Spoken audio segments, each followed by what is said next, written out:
Ini orang-orang soleh semua ini kelihatan orang soleh. Kalau disuruh jadi imam sholat zuhur dan asar berani.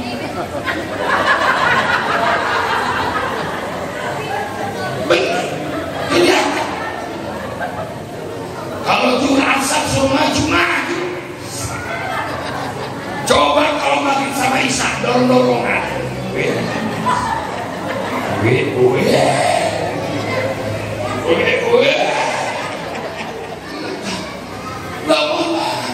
Bu,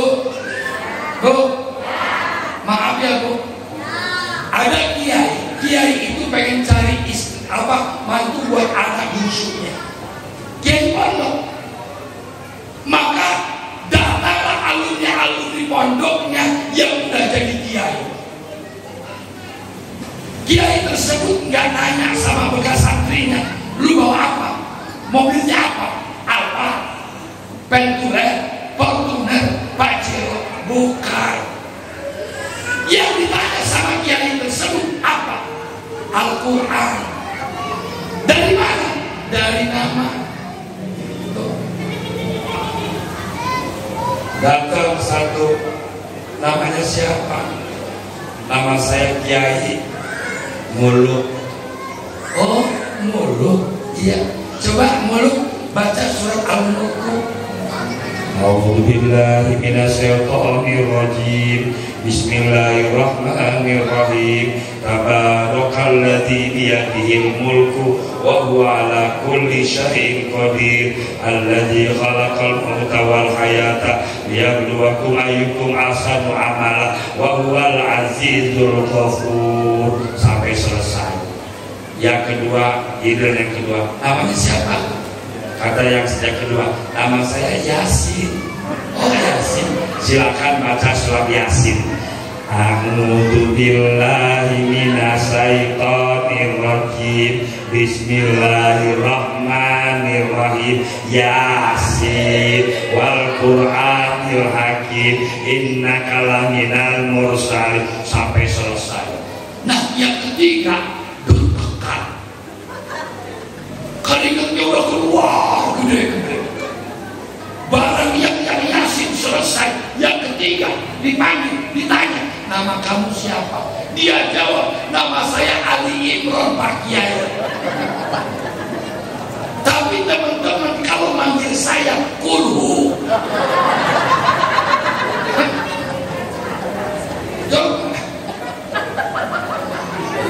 Apa kata Kiai? Ulangin. Iya Pak Kiai, nama saya Ali Imran. Terus, tapi kalau dipanggil teman Kulhu.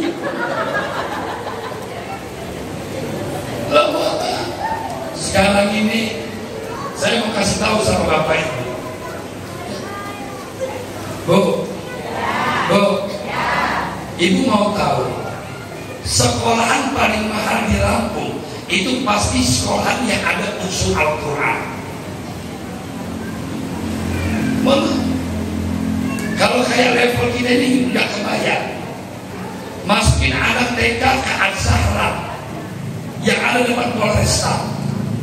Kenapa mahal? Karena di sana ada Al-Quran. SD IT, SMP IT itu pasti ada Al-Quran di dalamnya. Kenapa mahal? Karena ada Al-Quran. Sekarang orang-orang menengah ke atas mulai sadar, Bu. Apalagi setelah B.J. Habibie. B.J. Habibie bikin curhat. Apa kata Habibie? Andaikan waktu bisa kuputar kembali. Penyesalan Habibie karena anak-anaknya gak diajarkan ilmu Al-Quran. Tuh. Yo. Yang ketiga, cinta kita sama Nabi kita praktekkan. Saya punya kawan saya itu subhanallah tabarakallah. Dulu sebelum dia pacaran punya teman perempuan itu rambutnya gondrong. Tapi setelah dia kenal sama perempuan, gondrongnya itu dipotong. Padahal ibunya aja sudah lama nyuruh potong, gak dipotong. Tuh, saya punya kawan kemana-mana hobinya pakai celana jeans beret. Barang dia kenal sama perempuan, dia nggak lagi pakai jeans beret, dia pakainya santun. Kenapa? Cinta dengan kepatuhan, cinta dengan kepatuhan ketundukan. Lah kalau kita cinta sama Nabi, terus Pak Haji ngobrol, terus Pak Haji terus ngobrol, lu ngobrol gua sekarang kenceng suara gua, perasaan gua tadi malu sambutan gua diem.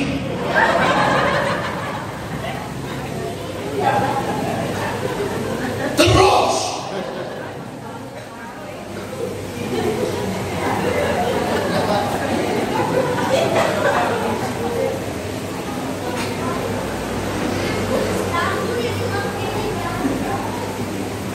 kenceng-kencengan aja kita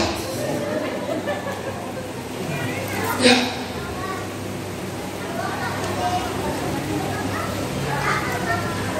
Lanjut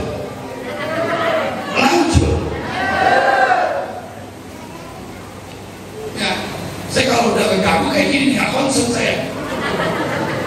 Doa aja ya, doa aja lah, nggak enak lah aku doa.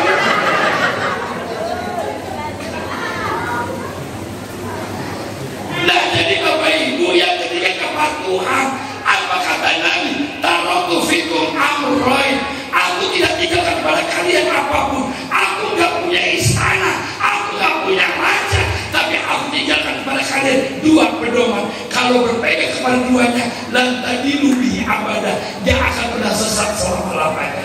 Apa? Kitabullah wa sunnah, Al-Quran dan sunnah Nabi. Ayo kita ikuti. Contoh nggak usah jauh-jauh, mohon maaf, Bu, Ibu. Kalau Ibu masak, masakan Ibu itu lebih cepat basi, kena sendok apa kena tangan? Kena tangan. Itu sebabnya kenapa Nabi nyuruh kita makan pakai tangan. Bahkan Nabi bilang, habis kau makan, kau jilat jari-jarimu. Maksudnya apa?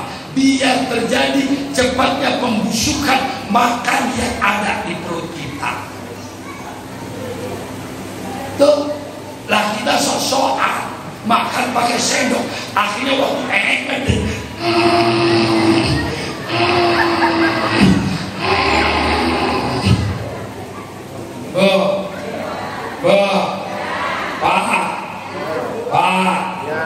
Pak, yang kena penyakit prostat lagi apa perempuan? Lagi apa perempuan? Lagi apa perempuan? Kenapa lagi? Karena lagi kebanyakan kencing berdiri. Lah, emang ada perempuan kencing berdiri? Mana ada? Berdiri acak-acakan. Orang duduk tidak berisik. Lah saya kan punya kamar, di kamar saya ada kamar mandi. Kadang-kadang kalau malam kaget, jam 3 sering kebangun, saya bikin keran bocor. Saya pegang sebelah seret kosong. Oh berarti ayam beb di kamar mandi. Keluar dari kamar mandi sih bang, jangan keras-keras, berisik. Lah kita laki-laki mah apa? Kapan kebelah pipis? Nggak lupa lagi amat.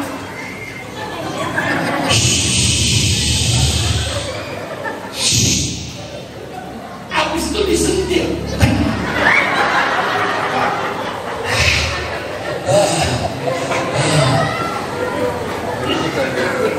Lah padahal Nabi bilang maaf, laki-laki kalau mau pipis duduk jongkok begini tuh.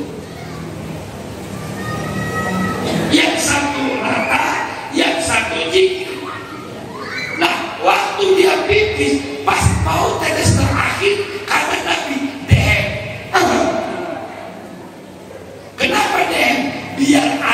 kencingnya keluar bersih, nggak ada yang tersimpan. Ayo kita apa?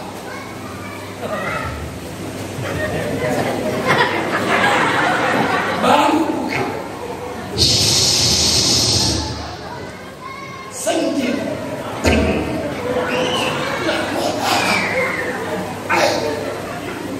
Maafin, Bu. Sekarang ini nggak usah tinggi-tinggi Pak ngajarin apa ilmu Pak. Maaf. Sekarang ini demi Allah, cari orang senyum sudah mulai susah. Maaf. Sholat rajin, tapi senyum di muka nggak ada. Lah Nabi yang bilang tabasam li akhika fa innalaka sadaqah. Senyum kamu buat saudaramu, senyum sadaqah. Tapi lihat Pak, berapa kali saya masuk masjid gak jumpa orang-orang senyum. Yang ada orang-orang sombong. Sombong karena baru sholat setahun 2 tahun, itu pun setelah pensiun.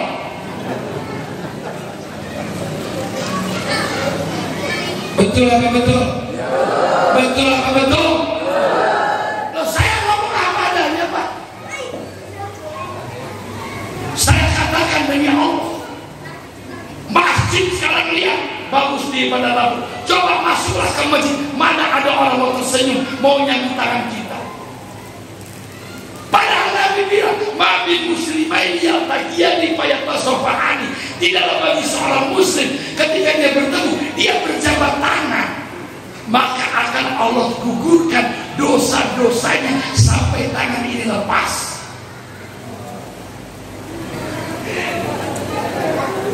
Masya Allah.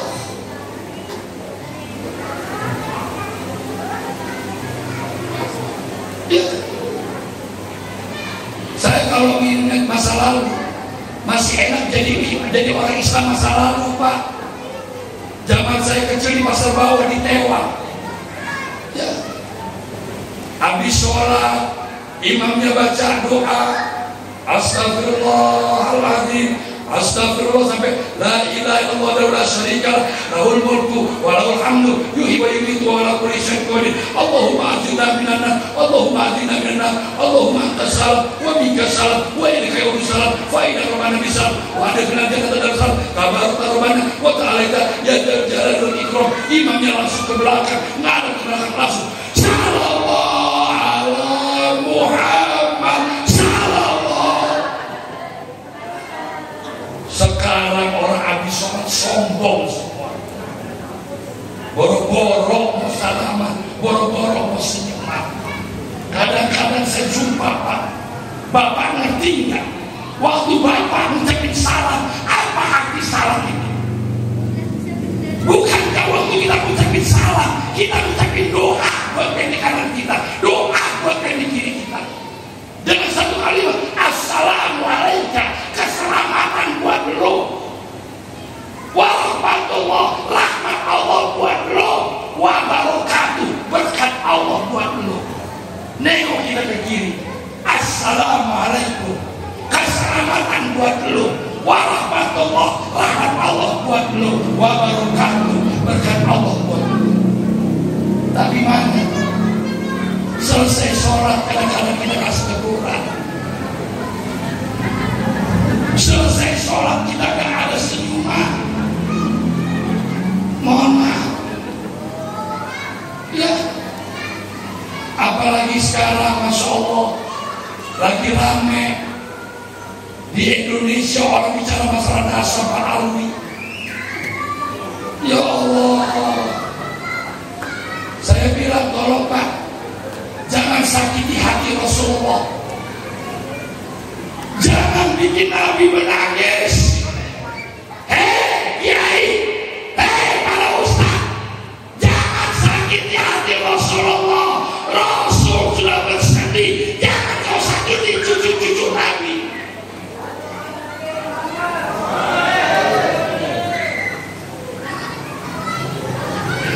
Maaf,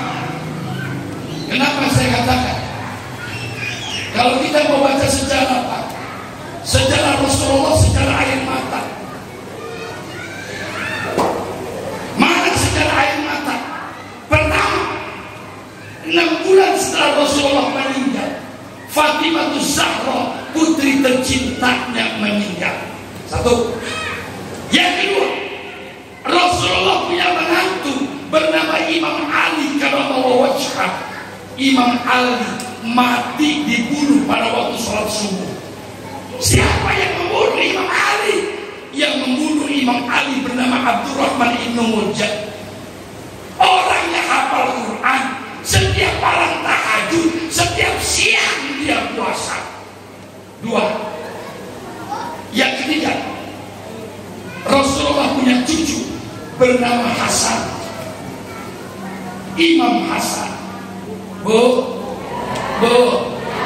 boleh ibu buka di tuyul?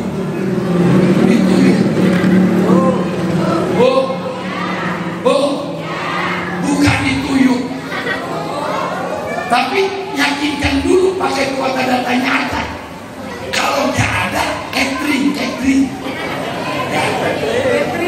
Ya, Bu, Imam Hasan, cucu Rasul itu mati diracun istri.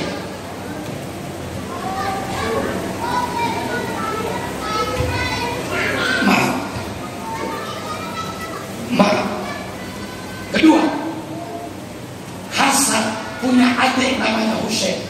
Demi Allah, sampai hari ini kepala Husain dan badan Husain tidak menyatu dan tidak ditemukan. Pada tanggal 10 Muharram di Karbala, ketika keluarga Rasul yang berjumlah 83 orang terpojok di sebuah daerah bernama Karbala di Irak, Imam Husain dibantai oleh orang Islam yang jumlahnya ribuan. Ketika itu tubuh Imam Husain penuh dengan pedang, penuh dengan tombak dan panah. Ketika tubuh Imam Husain jatuh, tidak nempel ke tanah, diambil kepalanya oleh Ammar bin Jahsy, diambil kepalanya, ditebas lehernya, ditancapkan kepalanya dengan pedang, diarak selama 1 bulan.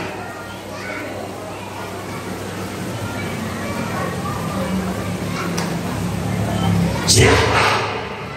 Umat Islam. Yang bantai Husain bukan orang kafir, Pak. Yang bantai Husain bukan orang kafir, orang Islam yang nantinya kita samaan sama Nabi Muhammad. Dan ini terulang lagi di Indonesia. Bahkan saya bilang, kiai yang suka ngomongin nasab, lu gak usah bikin nasab orang, yang lu bikin nasib lo. Betul apa betul? Yang lu bikin nasib lo, jangan bikin nasab orang, nasib lo.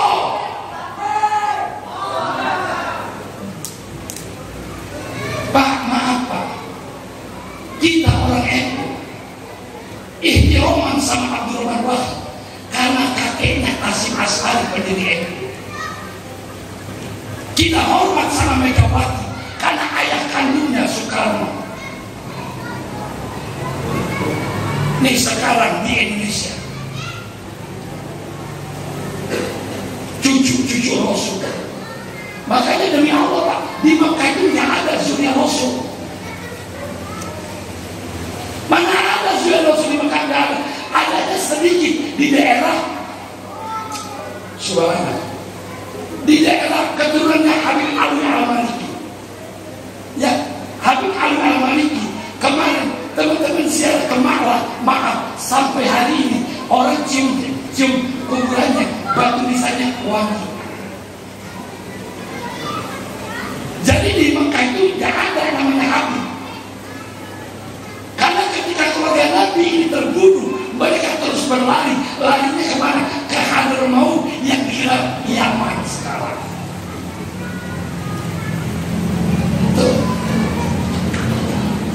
Saya kasih tahu Pak. Makanya saya mau kasih tahu buat Ustaz-Ustaz tuh. Karena ini sekarang antara Ustaz-Ustaz belum dipecah. Beberapa waktu lalu saya ceramah, nggak perlu saya sebutkan tempatnya. Itu sama-sama pengurus NU pecah di kecamatan gara-gara Habib dan yang membela Habib. Coba saya bilang, lo goblok, lo jangan bikin nasab orang, bikin nasib lo, biar lo gak suka bawa proposal. Lo kemana-mana masih bawa proposal, pengen di pondok bawa proposal, maluin gua. Kalau mau kaya kerja, jangan bawa proposal. Malu. Saya di Mekah lebih dagang, di Mekah lebih saya dorong kursi roda. Insya Allah sampai hari ini yang pernah saya bawa proposal. Saya punya asrama putri Pak Lurah 50 yang sudah jadi, 30 yang sudah saya bangun akan terbangun. Jadi akan ada 80 kamar kos. Dan saya punya lahan lagi, prediksi bisa 200 kamar saya akan bangun. Jadi Ustaz harus kaya, jangan miskin. Kalau Ustaz miskin, disetir orang. Emosi gua.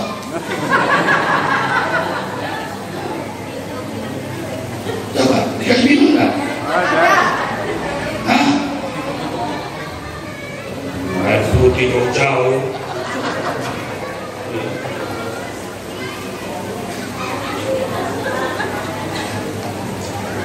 Lah mohon maaf,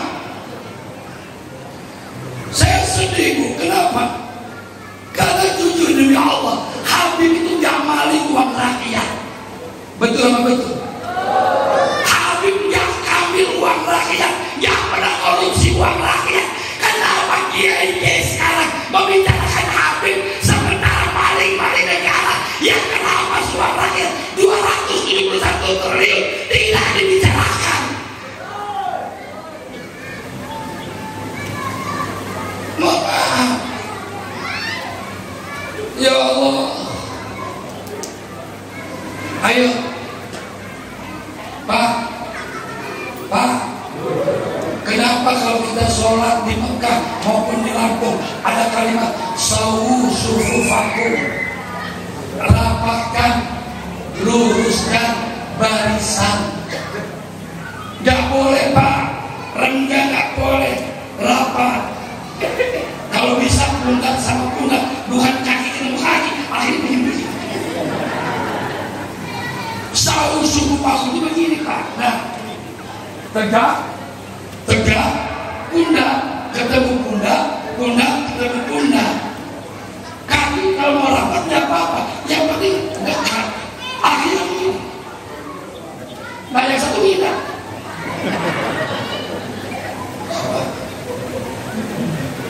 Ayo, sawu sufufakum. Mari kita umat Nabi, kita rapatkan barisan. Gak usah kita bicara nasab orang lain. Yuk kita pikirin nasib kita. Bu, nasib kita. Kalau bahasa orang sono, Indonesia sedang tidak baik-baik saja. Iya. Betul apa betul? Betul apa betul?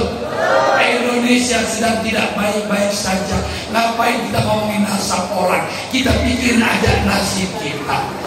Tidak seperti ikan gabus benang di air yang dalam, makin cepat makin bagus karena hari sudah malam.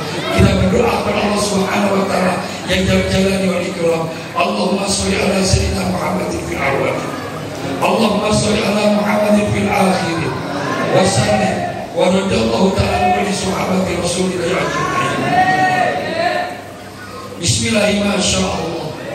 La yasiful khaira illallah. Bismillahirrahmanirrahim. La yasrifu su'a illallah.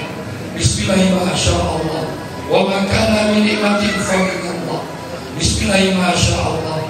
La haula wa la quwwata illa billahil aliyyil azim. Ya Allah, ya Rahman, ya Rahim. Ya Allah, Engkau yang Maha Pengasih tanpa pilih kasih. Engkau yang Maha Penyayang tanpa pilih pandang. Dengan curahan kasih sayang-Mu ya Allah, telah Kau ringankan langkah kaki kami untuk hadir di Masjid Al-Mutajid ini ya Allah, dalam rangka memperingati Maulid Nabi Muhammad sallallahu alaihi wasallam. Ya Allah, ya Rahman, ya Rahim, jadikan ya Allah pertemuan kami malam hari ini sebagai bukti cinta kami kepada Nabi-Mu. Jadikan ya Allah pertemuan kami malam hari ini sebagai rindu kami kepada kekasih-Mu. Ya Allah, jadikan ya Allah pertemuan kami pada malam hari ini adalah pertemuan bukti betapa kami mengharapkan syafaat dari Nabi-Mu. Assalamualaikum ya Rasulullah. Assalamualaikum ya Habibullah.